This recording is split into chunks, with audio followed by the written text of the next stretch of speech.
right, y'all, and welcome back to the Common Sense Experience. This is Chuck. I'm here with my brothers, Amir and Pete. What's going down, fellas? What it is? Check 1, 2. What is this? Yes, sir. Yes, sir. Yes, sir. Man, we are here. We back for another show, man. We got some exciting shit for y'all today. Be sure to check out last week's episode. And then, yeah, man, let's go ahead and get this thing popping, man. Amir, what's going down? Hey, man. You know what I'm saying, though, man. I'm ready to go ahead and rock out, put on a great show, man. We're going to go ahead and do this thing, though, man. But first, before we go ahead and get into it, though, and I go ahead and, pass the mic on to my boy Pete, we got to talk about the McGregor-Mayweather fight for at least a little bit, man. So, yeah, boys, man, what's y'all thoughts on this McGregor-Mayweather? Let me say Mayweather first. Mayweather-McGregor fight. His name should be mentioned first, though. So go ahead. What's y'all thoughts, man? I don't know if Joey saw that Rocky 3. I believe it was Rocky 3. That's when Rocky did a charity fight with Hulk Hogan, right? I don't know if y'all boys remember that. It wasn't real. It was for charity. It was bullshit. That's what they're doing today. They're reincarnating that team, and that's what's going down because this fight is bullshit. And behind the scenes, I know my man Chuck about to chime in because he's an economical genius. And but I'm trying to save my man $10. Like we was talking, we was kind of going back and forth behind it. Chuck, I'm gonna let you chime in on that, and then I'm gonna further go in and try to save you. All right, check it out. All right, so by the time people are hearing this, by the time you're hearing this, people are hearing this. Like, the fight had already been over, so we would have already known that Mayweather won the fight. However, because we're recording this before the fight, all I want to say is McGregor does not stand a chance at all. Not a chance in hell. However, the odds are 450 to 1. So I'm gonna look. I'm like, look, all right, I'll put up $10, right? So I pay $10. I'm watching a fight. Like, well, they're having a fight party at my uncle's house. So there's gonna be food there. There's gonna be drinks. So I'm paying $10. Have food and drinks to watch a fight. If I lose that $10, that's what I'm looking at. I'm like, all right, well, I paid $10 to watch the fight, have food, have drinks. But if I win, come on, dog, that's $4,450 right there, cash. Yeah. So I'm like, I mean, I'm like, the odds for me, the odds are just because of the odds are so massive. I'm like, I have to put up something. Matter of fact, I just my cousin, he's the one that's placing the bet. I just called him before we hit record. I'm like, yo, make sure to place that bet, son. Yeah, I dig it. Hey, man. So that's just my thing, man. Yeah, $10 in the 4 G's, that's a rarity. And I definitely understand. And let me start off by saying anybody can get beat, anything can happen. But I know what won't happen. Mayweather is not losing. You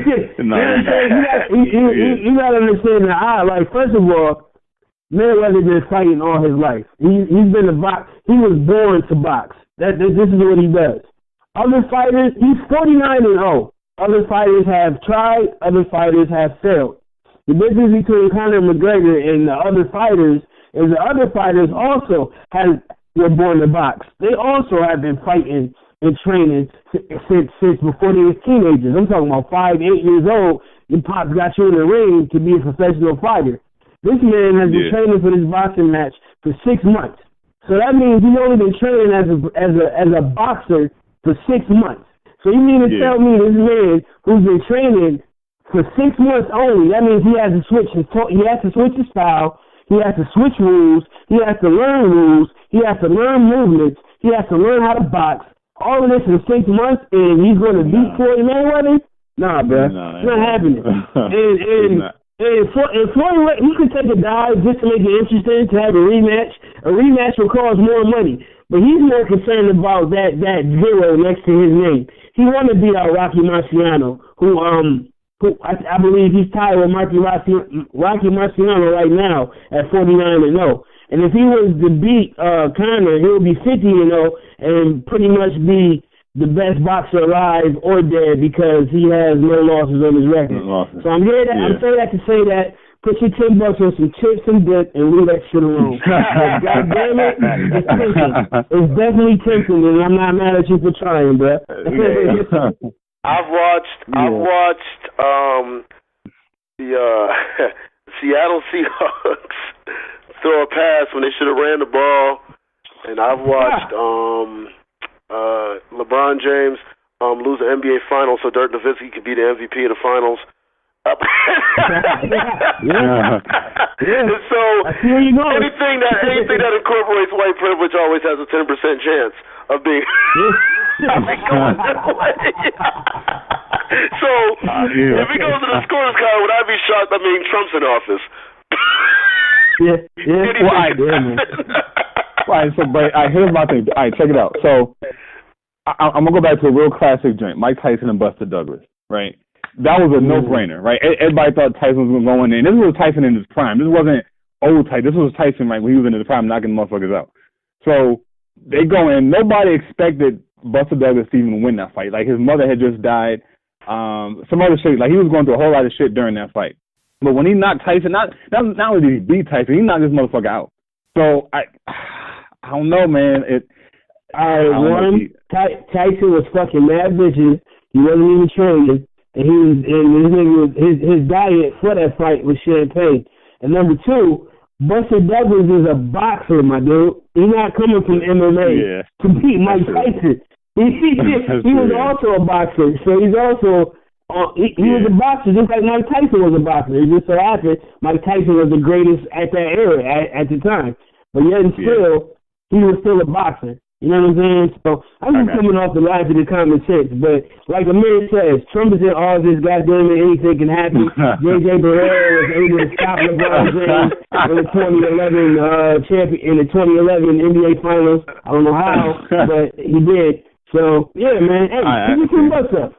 Shit, Amir convinced me. I'm like, damn it, I want to go somewhere to put $10 up right now just in case that shit does happen. We know it won't. I tell you what. You know. I tell you what, and I'm saying this on the air. If I win, I'll send y'all boys each a bottle of Henny. I will mail a bottle of Henny to both of y'all. Well, maybe you can send me a bottle of Henny and put that's cool. And put that's cool. I want it. Y'all already here. I heard it here live.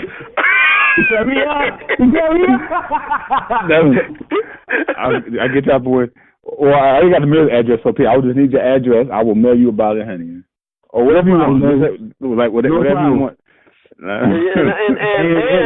And that'll be good, Pete. I'll just give you my bottle, and it'll be good, right? I'm gonna say at the rate of everything, that might be the only way I'll get the ring bottle. You heard that in live too, people. Talking shit. Oh man, you know I love my brothers, man. So you want to hit people with garbage cans? Oh man. I'm just saying, man. Pete, I know you want to go ahead and talk about this Amy Schumer shit, though, man. So go ahead and get that off your chest, man. Okay. Go ahead, okay, real off, quick. Yeah. Before we go in, so apparently, Amy Schumer, right? Mm-hmm. She had a deal with Netflix for $11 million, and plus other incentives and shit like that to do her stand up. Dave Chappelle and Chris Rock, they also have deals with Netflix that's worth way more, like $20 million and up. You know what I'm saying? So apparently Amy Schumer used that as an example to show that women are still not created equal because Chris Rock and Dave Chappelle is getting a higher pay than she is, and she went to Netflix with this grievance, and not only did she get a pay raise, but she got even more incentives into the deal. And after that, she came out saying, you guys know I didn't want to get paid like Dave Chappelle and Chris Rock. They're kind legends and blah, blah, blah. I just wanted to put the emphasis on equality. Right. Okay, this is my thing. I call bullshit. Because, and I even call the whole step back from the original comment, I call that bullshit too. I just want to know what y'all think, because I think this is a white woman using her privilege at its finest. First of all, if you're not comparing yourself to Dave Chappelle and Chris Rock, why use them as an example in the first place? You know what I'm saying? And to me, this is not this is not a gender situation. This is not about equality. This is about the grind. We all know Chris Rock and Dave Chappelle. Nigga, they came up through the trenches. You know what I'm saying? So what they getting now, they deserve it. It's not because they're men. And on top of that, they're fucking funny. They're good at what they do. I'm sorry. Amy Schumer is trash, bro. She's not funny. Straight trash. The movie Trainwreck was horrible.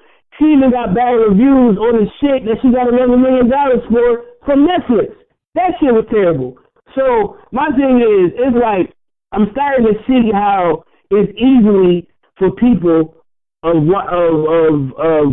whiteness, especially women, to use words like feminism or feminist, to use words like gender equality to their benefit. They're not using it for actual fucking equality. They're using it to their benefit. So I just thought that was corny, man. I wanted to point that out. I don't know if y'all boys seen it or, you know, if y'all did, what was your 2 cents on it, man? I thought it was terrible. You want to?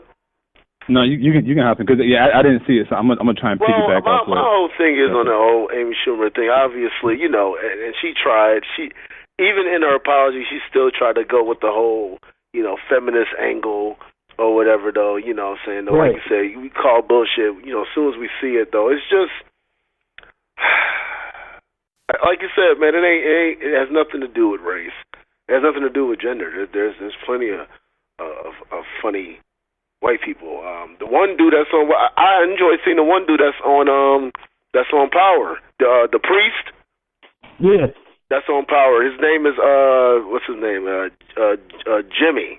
I forget his last name, but he used to be on like Opie and Anthony. You know, funny as hell though. You know what I'm saying? He's a white guy though. You have other people. Jim Gaffigan, I think is his name. There's plenty of white people that I believe that, you know, deserve chances though. Just not Amy Schumer. Just not Amy fucking Schumer. She's not funny. She's not fucking funny. She's not. You're not a funny bitch. Now, what's the name? I don't know how she would be in a comedy joint though, but as far as acting and stuff, she's hilarious. Melissa McCarthy, she's funny. She's funny. She's funny. I agree. She's funny. I agree. But Amy Schumer has never been funny, and she's not even that attractive really to even look at. Yeah, so it's like, damn. Not only are you not funny, I don't really want to look at you. You know what I'm saying? I feel like I'm being told that you look good even though you don't. I feel like you're just on the cover of Maxim and I'm being told that you're beautiful, but you're not. You're not. And so, you know, it is what it is, though. That's just the truth of it. And I mean, you know, as far as her looks and stuff, I guess that's an opinion. But it's not an opinion that she's not funny. She's not funny. No. He said it's not an opinion. She's not funny. Shout out to Tiffany Haddish. That's my factual opinion. All right, top 100 maybe? Top 100. Hell no. Amy Schumer? You know how many comedians out there? She's not the top 100 that came out in the last 10 years. The bitch ain't funny. Yes, now, I'm pretty sure somebody could write something for her and it'll be funny. I'm pretty sure she might say something. She is a silly Canadian white girl. That's it. She's not funny. Yeah. She's not funny. Not like that. Not that. No. Not enough to have a special. Maybe enough to have a 5 to 10 minute set. Maybe. Right. She'll say something, and you know, I'm sure, you know, she'll say something about men, and women will be like, "Yay!" because he's dogging men or whatever. Though, like, you know, that's all it is, man. That's all Minaj album, Beyonce album, or something. I only this goofy-looking white bitch. But you put herself in the same category or trying to as Dave Chappelle, like. What made you even think to do that? Like, you can't even think to be. That's the thing. She knew what she was doing. Like the whole backtrack. I didn't mean I'm equal to Dave Chappelle or Chris Rock. Blah blah blah. No, bitch, we know, but she knew what she was doing. To say those names, first of all, they're black comedians. That's number one. And number two, these black comedians are getting paid more than you. So for you to come out in public and say some shit about gender equality, you knew what the fuck you was doing. And that's the reason. Netflix didn't even put out a fucking statement. They just did it, dog. They just say, sure, you're right. Here, lady, here, take it. Yeah. You know what I'm saying? But who's gonna get more views because they're funnier and their stage presence is better and shit like that? Dave Chappelle and Chris Rock. You know what I'm saying? Like they're bringing more money than Netflix. Period. Because they're first of all, not only are they're big in comedy, they're good. They're fucking good. You know what I'm saying? So you could have said anybody else's names because it's not just Dave Chappelle and Chris Rock who got Netflix deals. There's other comedians, there's other people out there that got deals. But you knew what you were doing when you said those two names. Come on, man. Yeah. Really quick though, but Netflix, I don't know if y'all heard, Netflix is bringing Def Comedy Jam back. Yeah, I heard about that. And I don't know if Russell Simmons is, because Russell, it was, so I'm. Nah, you're part of it. Yeah, you're part of it. Man, that's, Netflix they're changing the game up, man. Yeah. But Def Comedy Jam, man. A lot of the comedians came through Def Comedy Jam. That's not most of the comedians came through Def Comedy Jam. So this is like, this shit is gonna be big. It's gonna be major. Netflix is the wave. Yeah. Fucking wave. You see a Mary Henry on that motherfucking show. I know, right? Straight up, man. No doubt about it, man. No doubt about it, man. Speaking of comedians, going right into it, a legend, you know what I'm saying, they'll go from this trash Amy Schumer to speaking about a legend who just passed, the great Dick Gregory just passed. And, you know, it was a major loss, not just to the comedy world, but just to social activism in general, the entertainment industry, all of the above, and especially obviously within the our struggle here as Black people. He's been a major torchbearer for that. Obviously, you know, from him and his hunger strikes that he had to talking about the conspiracies that have gone on. Well, they call them conspiracies, though, but, you know, they try to throw that word to throw people off, to everything. He was unafraid. He was unapologetic. You know, he was, I mean, you know, we you know, in this show, the Common Sense Experience, we said we're unfiltered and unapologetic. That brother was unfiltered and totally unapologetic. So, guys, just to go ahead and pass it to y'all, before I give my thoughts, what are you guys' thoughts on the passing of Dick Gregory, and what is his legacy to y'all? Hey, just real quick before Blaze dives in, I just want to, if y'all don't mind, I just wanted to read this piece because he passed right after he turned 85. I think he died like a couple of days after his birthday. And on his birthday, he had wrote his message and put it on his Instagram. I just wanted to relay it real quick. The real Dick Gregory. As I approach my 85th revolution around the sun this year, I wonder why has it been so difficult for humankind to be kind, so difficult to be loving and lovable. My militant brothers and sisters, please don't misconstrue loving and lovable to be weak or submissive. Love will always be triumphed over hate. I know I will not be here forever, nor do I desire to be. I have seen progress like most cannot appreciate because they were not there to bear witness. I dedicated my life to the movement. By doing so, I never thought I'd still be here. So many of my friends are not here. They were cut down by a system of hatred and evil. If they were here, they see the progress that I see. The reality is far from perfect, but profoundly better than what daily reality was for my generation. Young folks, if you are wise, you will talk less and spend more time listening to the elders who saw evil up front and personal every day. How long I've been asking these questions for over 40 years. How long before we realize our universal God given potential? We have made immeasurable progress that cannot be debated. That said, we still have a long way to go. I have no desire to see this all the way through. The dreams I dreamed about 60 years ago have definitely been realized. To the young folks of all ethnicities, I say stay woke. Not as a catchphrase, but as a lifestyle. Most of the things that are killing us are in our minds and our daily routines. The way we think, the food we eat, the water we drink or so often don't drink, while so many go out and protest the small evils, the big evils are ever present and welcomed into our homes. From the top to the bottom of my heart, I say, stay woke. Love you in life, Big Gregory. So, because I read that, I'm not going to go too long, but pretty much before he passed, the man still gave us some gems to live by and to live through and to try to get to our folks. I wish I could have met the man. I wish I could have had a nice conversation with the man, even if half of the conversation was him cussing me out because I don't know shit.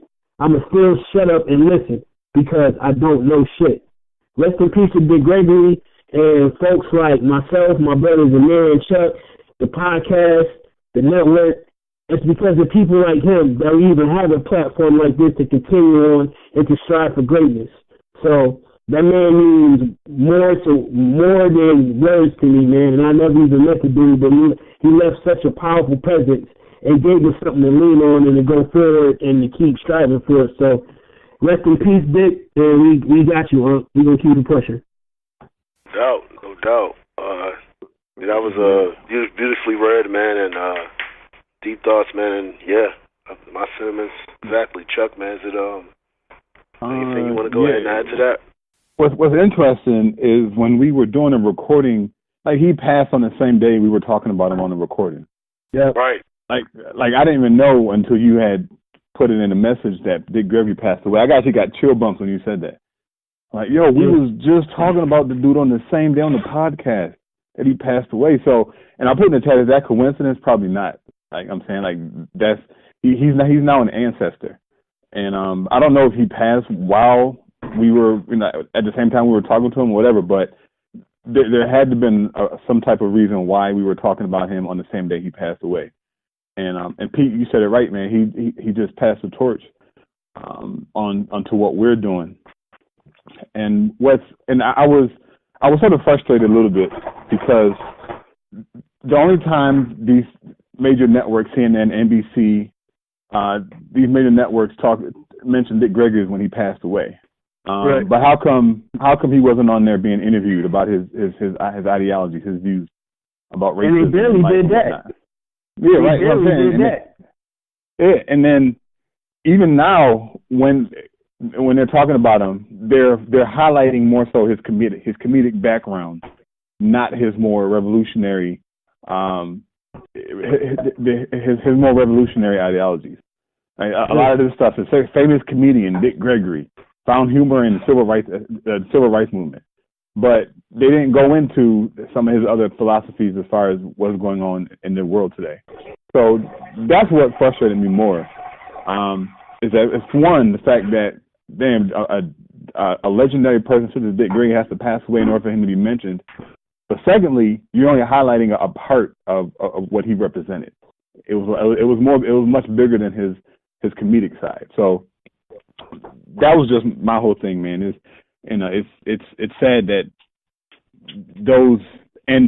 but that's the reason we put together this network, right? Because once we officially get things up and running and we have a bunch of shows, like we're gonna be highlighting. So if, for example, Dick Gregory passing away on our, people go to our page and they'll say, yeah, he had a comedic background, but he also talked about a lot of other issues, racial issues, right? Equality. Right. He talked about some of those things. So those are the type of things we're going to highlight on our website because you're not going to read that anywhere else. Because people, they don't want you to know what Dick Gregory fully stood for, right? A comedian, yes, but again, he had this other part of him that wasn't really popular by mainstream media. So yeah, that's it for me, man. So yeah, rest in peace, Dick Gregory, man. We definitely, pay our respects to the ancestor, man. And like you said, Pete, he just passed the torch on to us, man. True. Gratitude comes to mind. For what he did and what he really sacrificed. I mean, you say when we speak about the great comedians, a lot of times he doesn't get mentioned, which he should. He doesn't even get mentioned, though, I guess, because it's, the activism kind of took over that. And really, when you think about it to a degree, kind of was, like, to the comedian world, like Kaepernick. It's the NFL. Yeah. Yeah, I didn't think about that. That's true. And what he did, though, you can't really get to greater heights than being in a Super Bowl and an NFC Championship. Was he, in comparison, as far as where he was, as far as how you rank him and whatever, don't know, though, but as far as what they've done to say, you know what, this is bigger than, what's going on is bigger than football, whatever, though. And what's bigger than this is just bigger than just comedy, you know what I'm saying, though, and so it's huge. We have to be very go ahead and make sure that we stay on top of, because you know how these this racist entertainment businesses, though, they'll try to go ahead and flip it around and make a more comfortable view of Dick Gregory. Like you said, they talked about his comedy, but not the other things he talks about. And so they'll try to do that, you know what I'm saying, though, just like they did with the Pac movie, which is why I haven't seen it. I refuse to see a fictional movie about a real person. If I want to do that, I watch Benjamin Button. So, we just got to stay on top of that, though, man, and make sure that, they don't try to paint the picture. Like you said, a lot of people have said, though, and they really didn't celebrate Ali until he couldn't talk. They really didn't celebrate Pac until he died.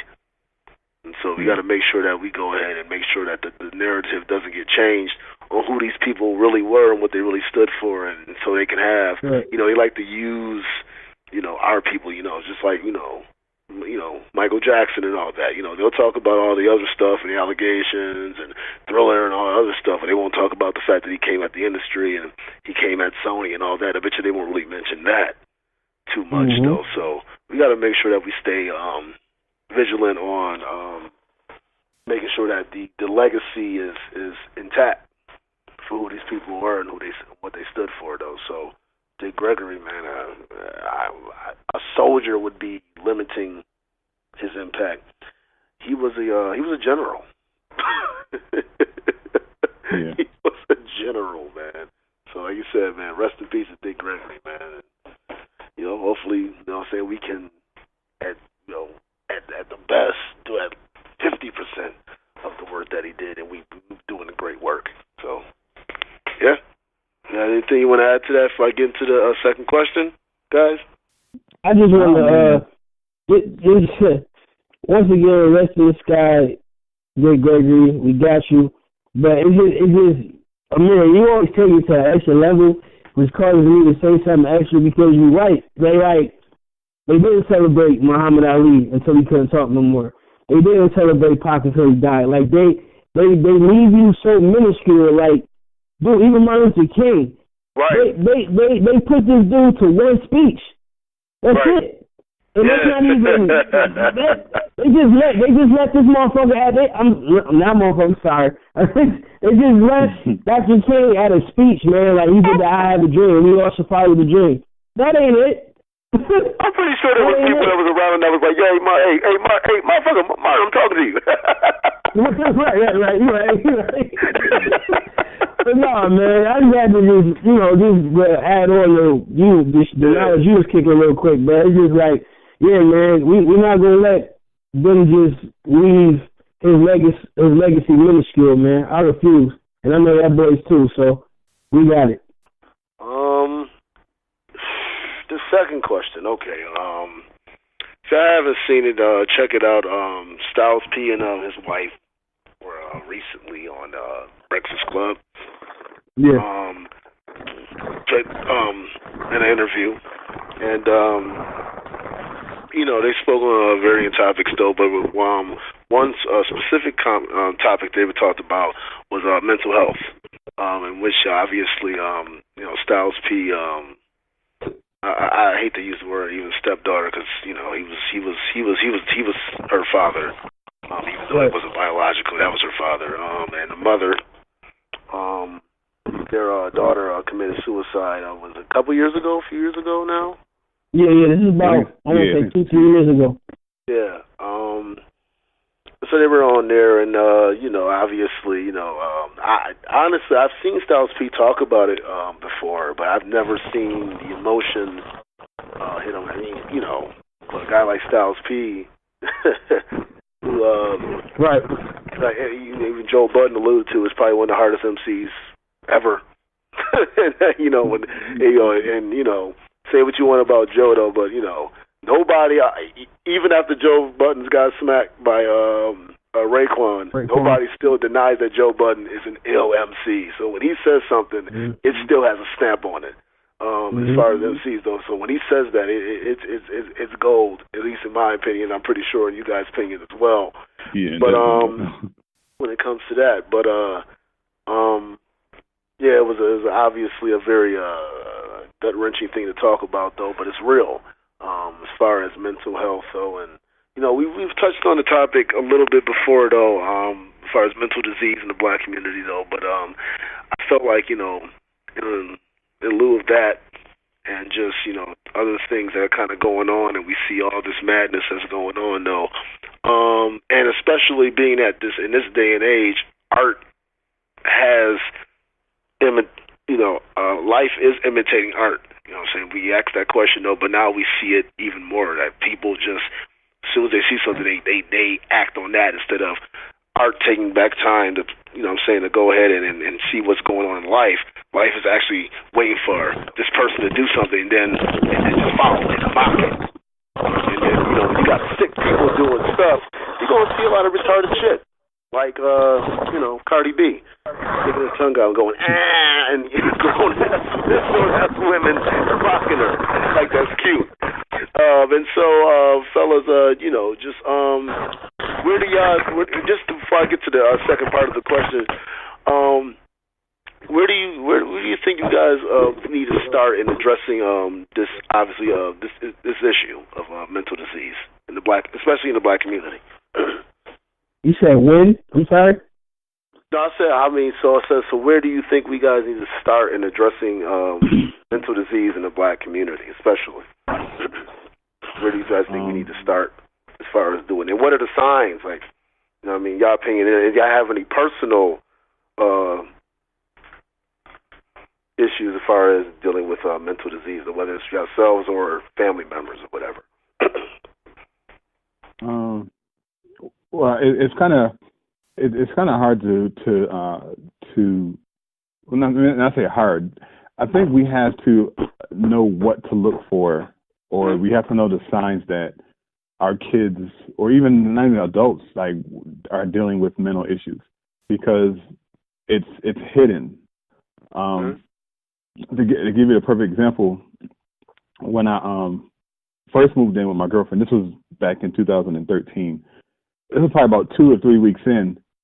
The youngest one, she threw a fit, and we had like a DVD box on the floor. She bust the DVD box on the DVDs everywhere. Then she started scratching herself, like digging into her skin. I'm like, whoa, what's going on? Like, what's so that right there, like, this was 11 or 12. Okay. Yeah, 11 or 12. So it's one of them things, man. It's like, wow, you have to, like, those are the type of signs you have to look at, right? And then more recently, at the early part of last year, she was acting up, and I sat down and was talking to her, and we were just having a casual, like, I wasn't getting on there, I wasn't, you know, chastising her. We were just having a conversation, like, Summer, what's going on? Because you're really acting up. She started crying, and she said, I hate my father. I'm like, wow. So to answer your question, bro, I think it's just we got to have conversations with our kids, man. Like, we have to have those adult conversations with our kids, and it's a matter of just sitting down and talking to them like they're adults, right? It's not, and just trying to get an understanding of what they're going through, because a lot of stuff goes on that we don't know. Stuff at school. We had some at the school here that the girls go to. One of their friends committed suicide. And the girls, I think, like 13 or 14 years old. I think that her background story was her parents were, her mother was on drugs, her father was in jail, something like that. But no one knew. But then that goes back to, again, us not having those conversations. I'm pretty sure if somebody would have sat down and had a conversation with this girl, they would have came to the find out like, hey, she was having these suicidal thoughts. So there's a really quick, and I'll end it here. There's a documentary on, it's not a documentary, but it's a series on Netflix called 13 Reasons Why. Yeah, it's all white actors in the show, but I think we can still learn something valuable from that when we're talking about Black mental health, because some of those same things affect Black kids as well. I mean, and did you ever? So was it pretty much it was that simple that she was the missing of her father? I think so. I think it was a combination of that. You know, she I think her father her father was in jail. Her mother was on drugs. She was living with her grandparents. And I just, it was one of them things she probably wasn't getting help. Your girlfriend's daughter. So wait, what was your question again? I said, didn't you say that it was aspect of that was because of her father as well? That she was lashing out like that? Yeah, because he's not active in their lives at all. And so and it when she said that and she was crying when she said it, I'm like, that's the foundation of it. That's the root of it right there. That's a deep thing that we definitely deal with in the Black. Man, I want you to hold on to that because part of my second part of the question kind of is going to get into that though. But Pete, what are your thoughts? How do you think we can kind of the signs and address it, any personal issues that you've had in dealing with mental disease? Yeah, I know you said you had a second part of this question, so I'm not gonna go too heavy on the first part because I got a lot of shit to definitely get off my chest about this issue as well. But your first question was, when do we start to acknowledge or to talk about mental health issues? Where do you think we start? Where do we start? And Chuck, although everything he said was powerful and potent, he answered the question and that was it. Yo, you gotta talk to your kids, man. You gotta talk to your kids before it ends up turning to one of your kids only treating you like a bank account and trying to push your death quicker so she can get to the bread because she feel like you owe her something. Yeah. Before it gets to the mentally illness of the bullshit that's going to happen later in life when the mom or the father is at 90 years old, they're blessed to see 90, when that of age, and the siblings have to take care of them at that point. And you only have 2 out of the 6 siblings really taking care of her like she really needs to be taken care of, while everybody else got an agenda. So before I go any further, like Chuck said, it start with conversating with your kids, man. And I wouldn't even call it an adult conversation. It's just a fucking conversation. Because us as black people had this mentality of sweeping shit under the rug, just letting it go, stay out of grown folks' business. We the only people that do that shit. You know what I'm saying? And it's not even about being nosy or what's going on as a youngster with adult conversations. It's about, damn it, some shit. Unfortunately, in our community, we see shit we really not supposed to see at early ages. So shit need to be talked about. Shit happens to us at early ages that's not supposed to happen to us. Shit need to be talked about. So to answer your question, man, start with the conversation with the kid. Yeah, and really quick, and maybe before you hop in there, man. Sunday dinners, like whatever happened to Sunday dinners. I think, me personally, that's the opportune time to do it like a wrap up of a week summary. Like every Sunday, instead of somebody's in their room watching Netflix, somebody's in the front room watching TV, somebody's tucked in their phone. Like put the devices away, have Sunday dinner as a family, and have those conversations. Like, how was your week? Anything bad happen? What happened that was good? And I think if we get back to some of those basics and we continue to have these type of conversations, that will it solve it completely? No, but I think it'll be a step in the right direction. Yo, Amir, you there? Did you fall off? Amir, you still there? Technical difficulties, real quick. Yeah, I'm still there. I agree with all those points, though, Man, you got the robot. You got the RoboCop voice again. I think even just beyond just your family, man. Like, man. You hear me? You got the RoboCop voice again, bro. Yeah, you doing RoboCop again, son. He dropped out. All right, y'all. So I think Amir was, I think he was going to dial back in, and he was going to chime back in. But, just to kind of just continue on, I think just having those type of interviews that the Breakfast Club did when they had Styles P and his wife on, I think more of those interviews need to go on because we're not going to find those on mainstream TV, right? They're not going to be on CNN, NBC, and they're going to talk about other issues. But when it comes to mental health, especially in the Black community, it's not being talked about anywhere. And I'm really grateful that, yeah. Are you back? Yeah, Pete, you still there? Yeah, I'm here. All right, cool. All right, Mike, go ahead, man. We was trying to. The enemy be trying to get us, man.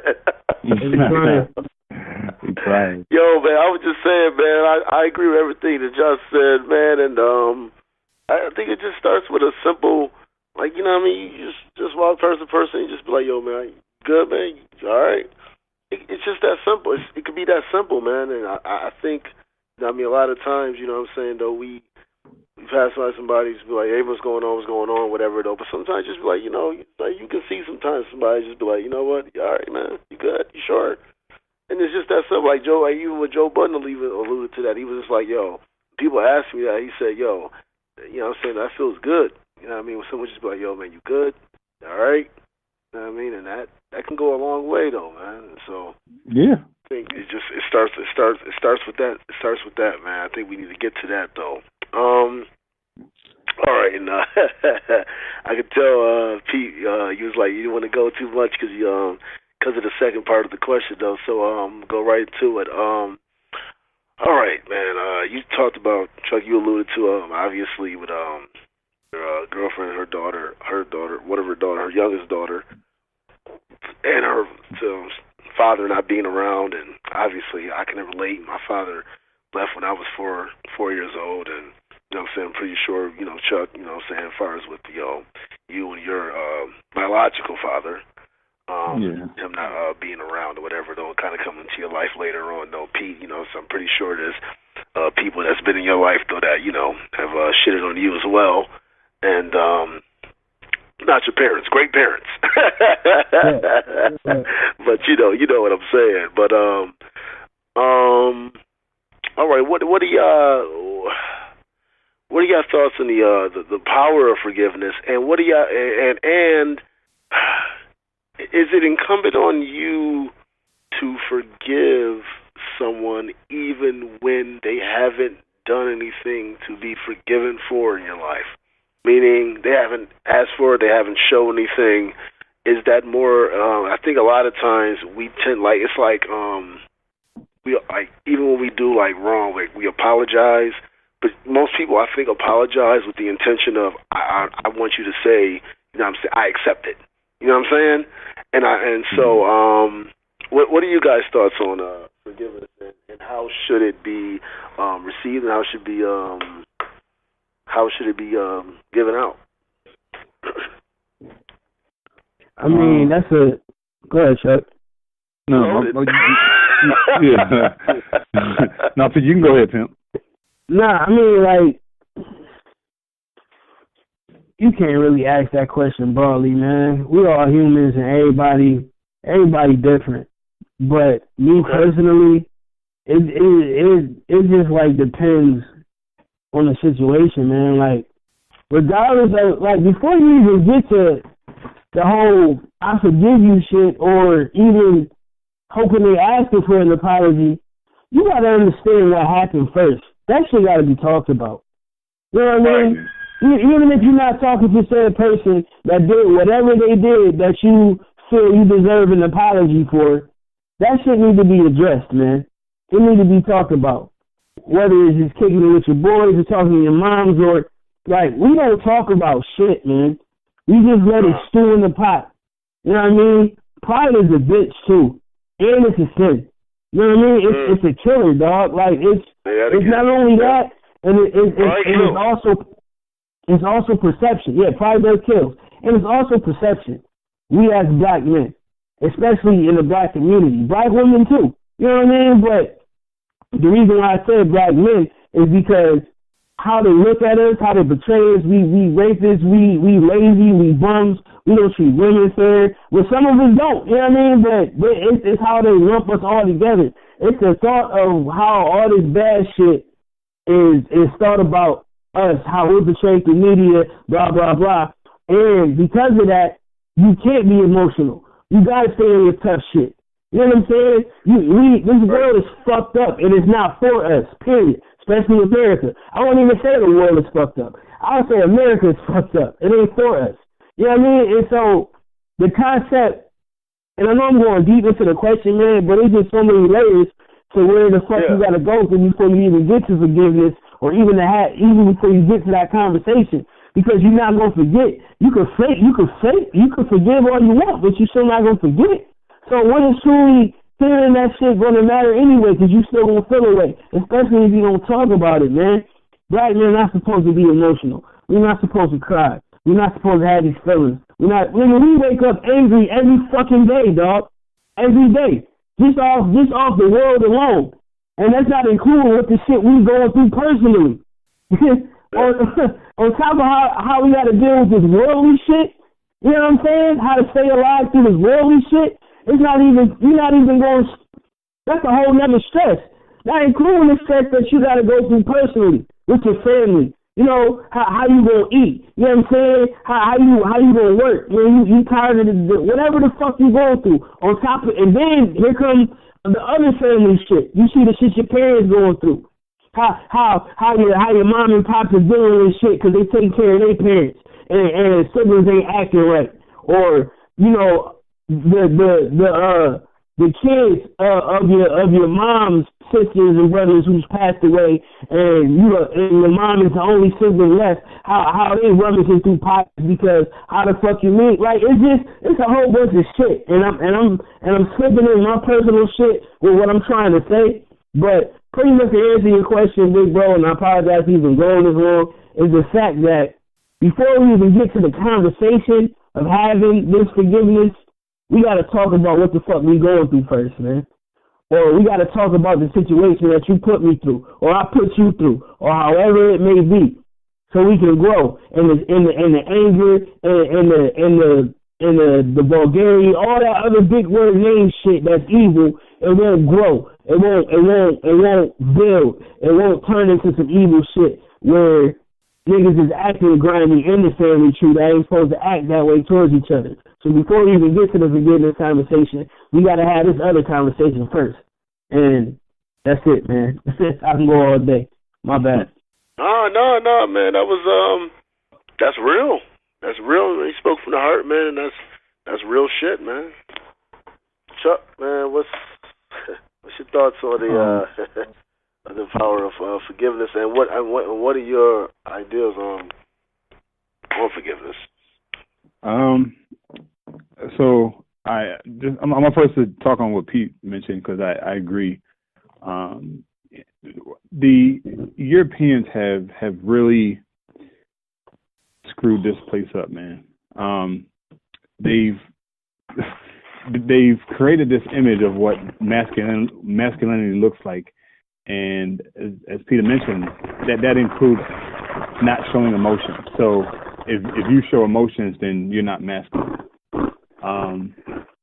and that's completely contrary to what our ancestors did and how they dealt with situations and how they handled certain emotional traumas that they were going through.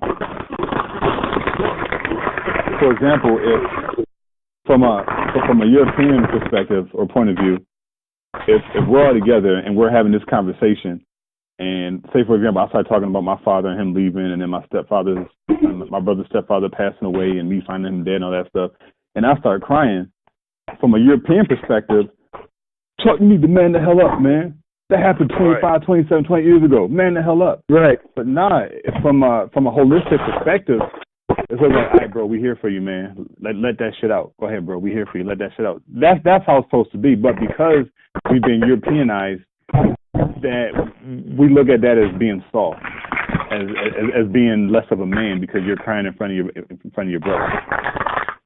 And that's messed up, man.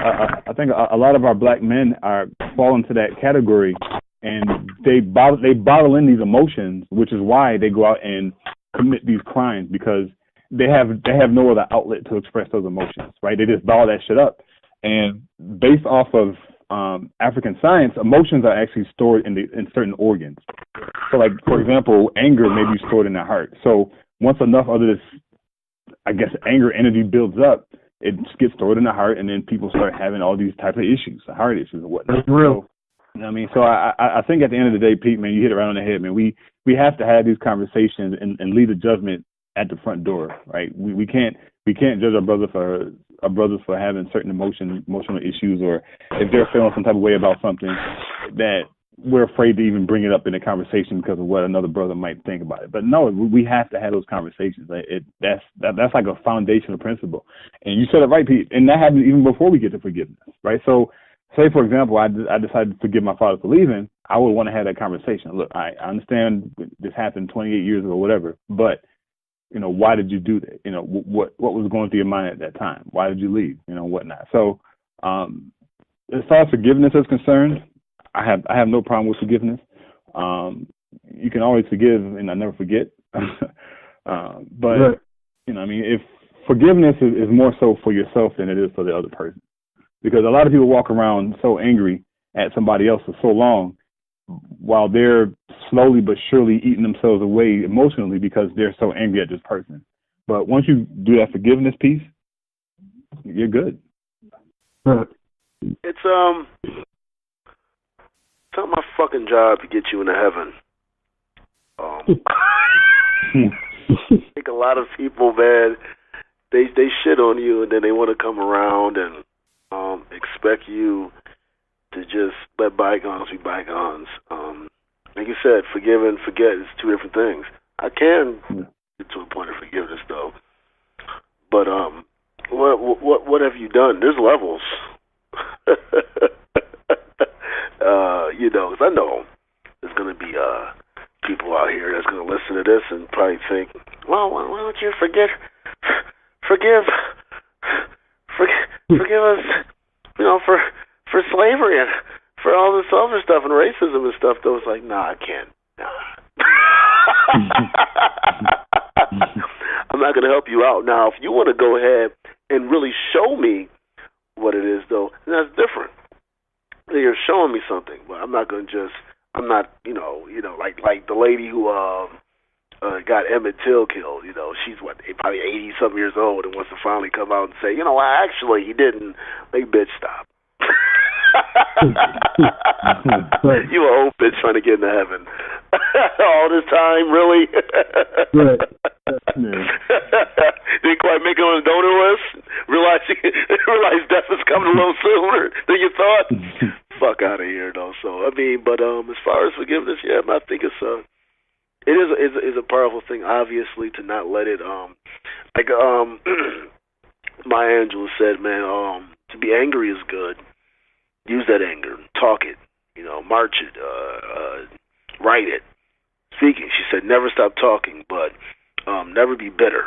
Bitterness eats at the host. And so, you know, I think that's what I think is important. To be angry, to have that's a good emotion if used in a positive manner. Like we're angry, we're pissed off. You know what we did? We started this podcast. You know, we talk about it, we write about it. You know, Pete, poetry, Chuck. You know what I'm saying? Though you do speaking events. You know what I'm saying? Though you do your other podcasts, you do this podcast with us, other type of things, myself, and so. You know what I'm saying? Those things that we even post. You know what I'm saying? Though, so anger is a good thing. To be bitter is what's bad. When you allow it to just consume you so much that it starts to eat at you, and you almost become what you're trying to go ahead and combat. Right. Joe Button. My bad. I was going to say really quick. Joe Button said one of his songs, "Resentment's like pissing on yourself. Don't nobody feel it but you." Yeah. Like, wow, that's true. Yeah. Oh, yeah. Chuck really just get into the brother Joe Budden. Joe Budden. I'm trying to tell you, man, Joe Budden, man, he's secretly become like one of my favorite MCs, man. Like Joe Budden. Oh, yeah, man. You gotta listen to that. You gotta listen to all the Slaughterhouse, man. All the Slaughterhouse. Nasty. You gotta go back to You gotta go back to his first album, bro. Walk with me. Yeah, man. He's sick with it, man. So, yeah, man, that's important, man. I mean, the power of forgiveness, though, man. But, the Jews always say, though, man, never forget. And so you can forgive all you want.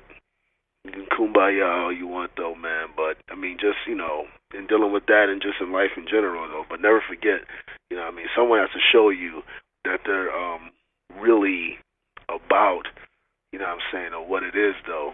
A lot of times we, sure, I forgive you. Someone fuck you over, though. Oh, my God, or whatever, though. Like, nah, you got to remember somebody, who they are and what they did, though. Though, so that you don't allow them to fuck you over. And that's important.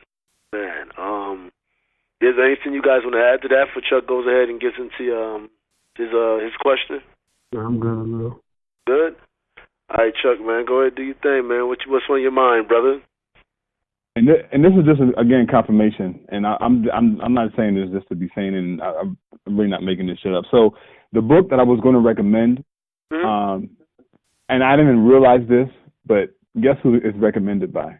It says it right there in the front cover. I didn't even notice that shit. Dick Gregory. Oh wow. Yeah. That's just, and I didn't even notice that shit until I pulled the book out, and it said right at the bottom, recommended by Dick Gregory. It's crazy. Like, wow. That's divine. That's another confirmation, man.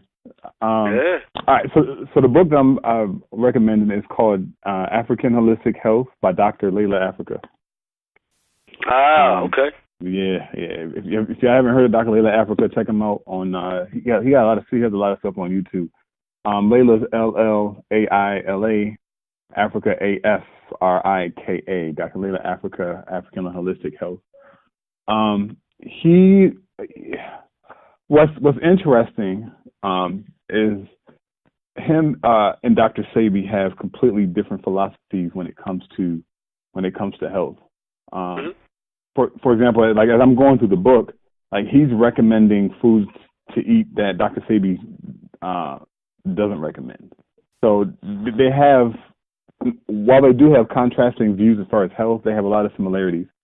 And that similarity is that we have to go back to an African diet. We have to go back to what our ancestors ate because we have a biochemical makeup that's different from other races. And for example, Asians have a different biochemical makeup than Europeans. While we all look the same on the outside, we all look differently. We all look different because of chemical reasons, right? It's obvious that there has to be a difference on the inside. And African axiom is as above, so below, as within, so without. So if there's differences on the outside, there's clearly differences on the inside. So a lot of this stuff, how there's a standard American diet, definitely not standard, right? People can eat certain foods and other people can't. So Dr. Layla Africa, check it out. And the book's not only on health, it talks about, it goes into some spiritual things and talks about how our ancestors were in tune with the universe. And it talks about, for example, how music affects the body and talks about how the different colors affect the body. And it talks about crystals and all types of stuff. So it's a really, really deep book. It's about 500-600 pages. So I definitely recommend anybody listening to check the book out. And like I said, you may not agree with everything in the book, but it's a good starting place to try and figure out who we really are as a people, as opposed to always focusing in on what the Europeans say we should be, even from a psychological standpoint, right? Psychology, the book we were talking about on the last show, it's by Dr. Naeem Akbar. It's called Papers in African Psychology. We have a different psychology than Europeans, and how we deal and handle situations is different than Europeans. But of course, based off the American Psychological Association, which was, I believe, started by a racist, we just have to dig deeper, man. We really do. So that's it. That's it for me. If it's FDA approved, then it's probably not good for you. Yeah. Yeah. Pretty much. That's pretty if the government approves it, then trust me, it's going to be used to kill you. Even if it's not today, it's going to be the next week, the next year. But it's going to That's crazy. That's why people will kill me when they say, "Well, the FDA didn't approve it." Like, that's probably a good thing. Right. That's probably a good thing they didn't approve it. Throw that shit away. But just know what you're getting into. I can't say I'm not going to have a burger this week, though. But I know what I'm getting myself into. Trust me. People.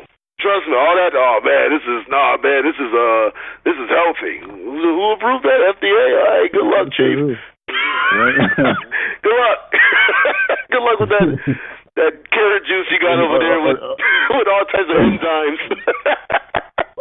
They're like, are you taking them herbs from the earth? I'll be careful with those.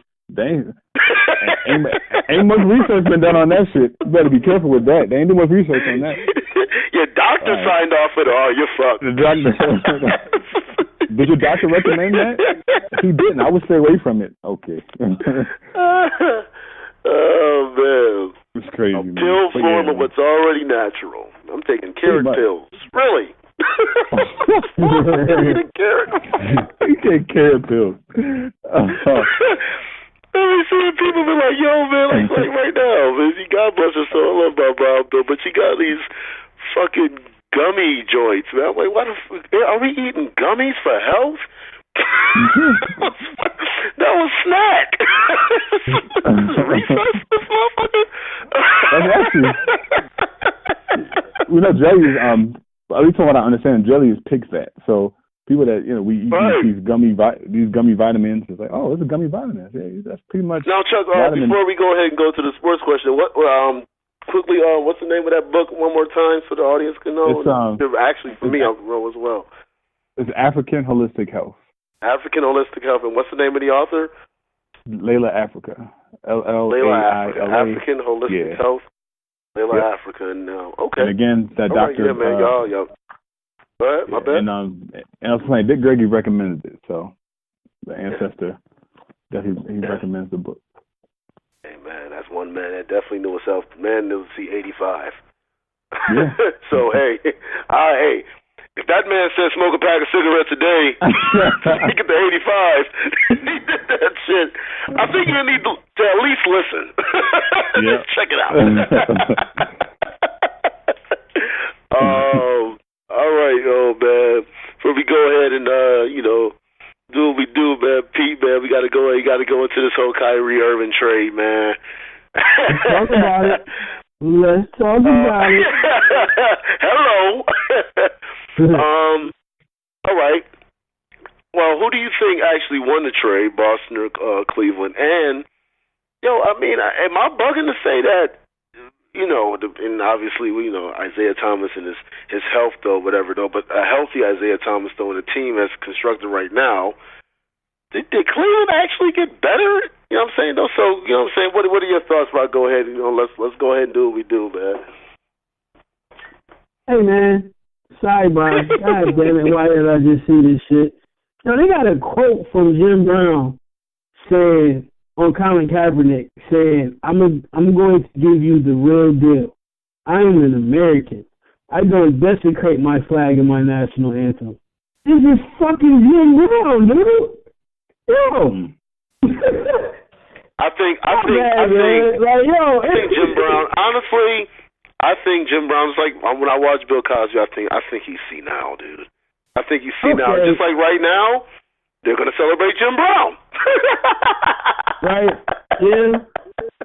Like, dude, didn't you quit in your prime to do black shit? To be like, you know what I'm saying? Like, anyway, man, my bad. Hey, let's get focused. Let's get focused. Kyrie, Isaiah trade. Look, man, I don't know. LeBron going anyway. Who cares about this year? Matter of fact, can we just say fuck this year and go straight to 2018 for the agency? Because that's what it's all about. So LeBron has stayed, and his backcourt consists of Isaiah Thomas, who is dead last in defensive efficiency, and I fuck with Isaiah Thomas. Don't get it twisted. I always root for the underdogs, man. And he balled out. Like he works hard. He does what he does. Respect goes all the way to Isaiah Thomas. But shout out to 5'9". Let's be real about it. You know what I mean? He's not 5'9", dog. This nigga damn near my height. He's a little taller. So LeBron's backcourt now consists of Isaiah Thomas, who, like I said, had the worst defensive efficiency on one-on-one in the game last year, and Derrick No Knees Rose. This is his backcourt. Okay. Crowder, which was cool. That was a good move. I like the Crowder move. I mean, let's be real. They going to the finals anyway. This is the East. The East ain't getting better. The East ain't doing shit. They're not going to lose to Boston, even though they got Kyrie. That's not happening.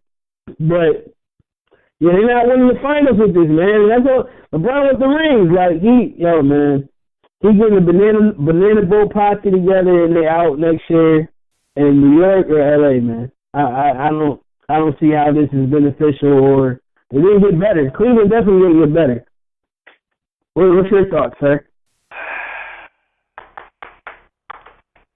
I like it. I like the moves.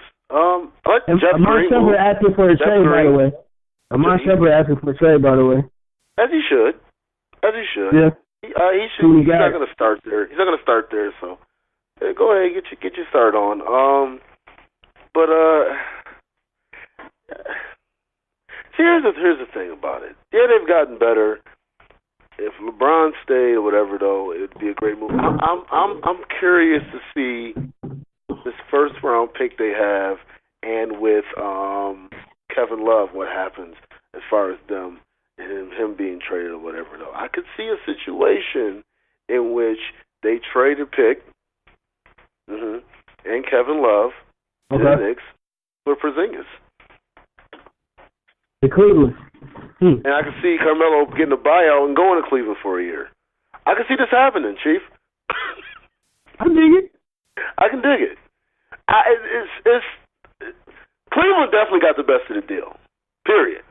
Cleveland, not LeBron. Cleveland did.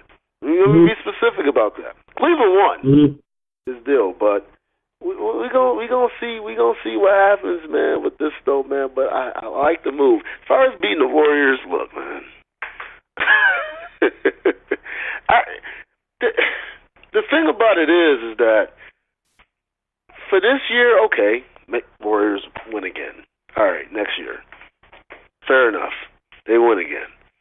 But it's like I just hate when reporters be like, "Yo, man, other teams may not be good as the Warriors this year, though, but they can still." It's like, "Yo, what's the point of making this move if it's not going to beat the Warriors?" Nigga, you don't not make moves. Good moves because it's not going to beat the best team in the league yet. You still make the moves so you can get there.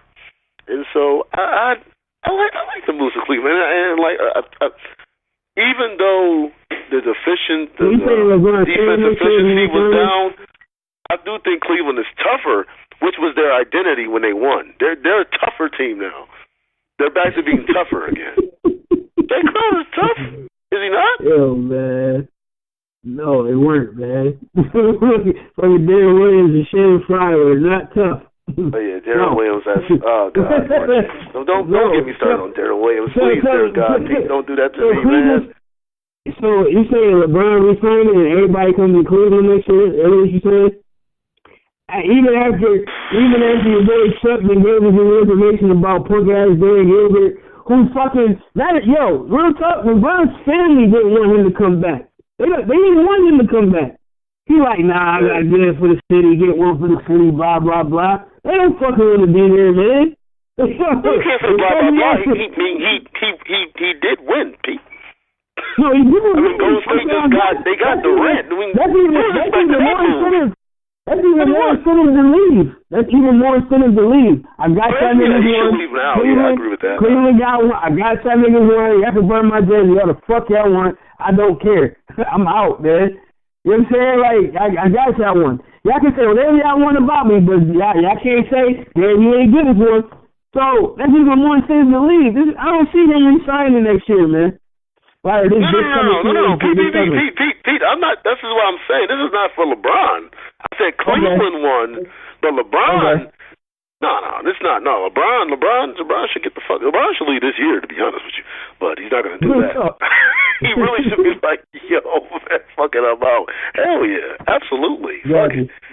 No worries, man. Like you said when he won the second title, I ain't got no worries. He should get the fuck out. Right the fuck about it, man. All right.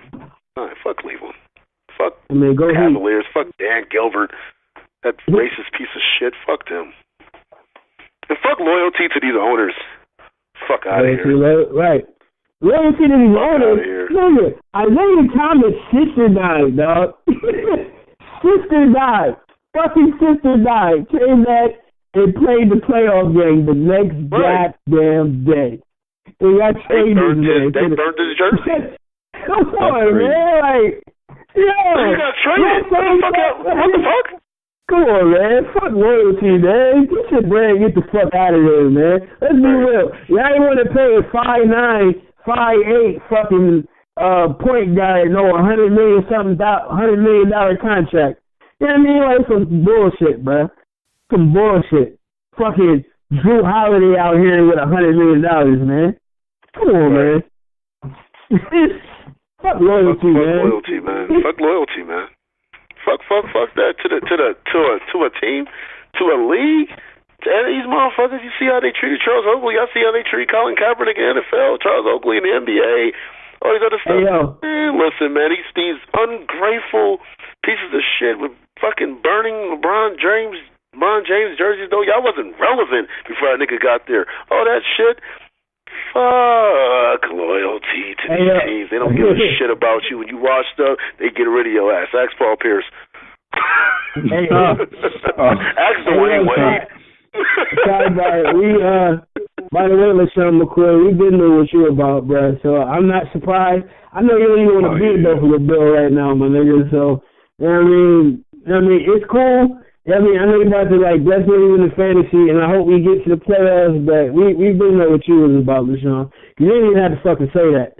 That it was you, I don't want to hear shit about, they twisted my words, they baited me. You ain't have to say shit. Or you either with the movement, or you ain't have to say shit. Des Bryant ain't have to say shit either. We know you got kids to feed, nigga. You ain't got family. So you Colin Kaepernick. You know what I mean? Like, it's getting real irritating, man. It's like, the fuck. Yeah. But we know what it is.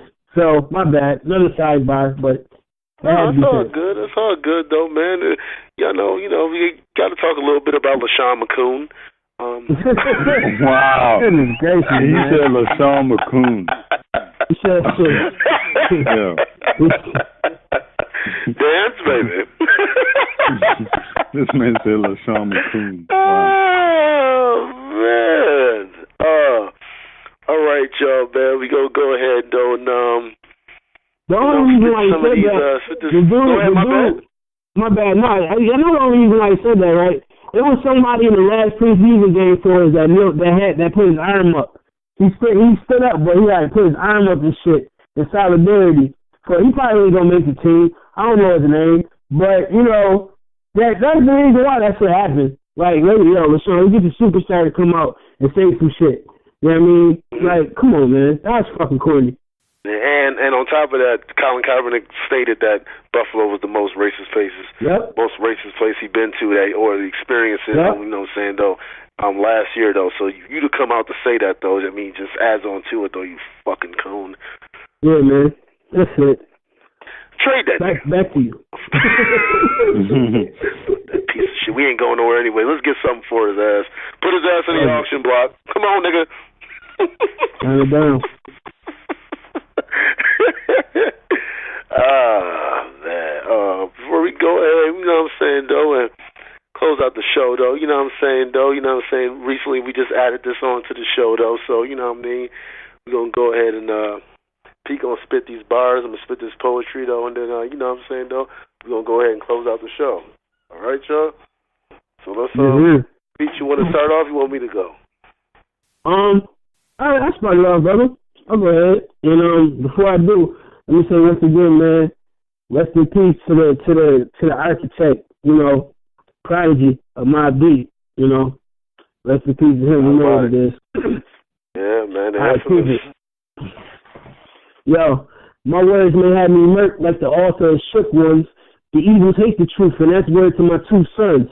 Shine brightly on this earth, but never will be a puppet. Fake love niggas get no parts of my circuits. Listen, that shit is real. I don't care what they say. You blinded if you think sick as cell really took them away.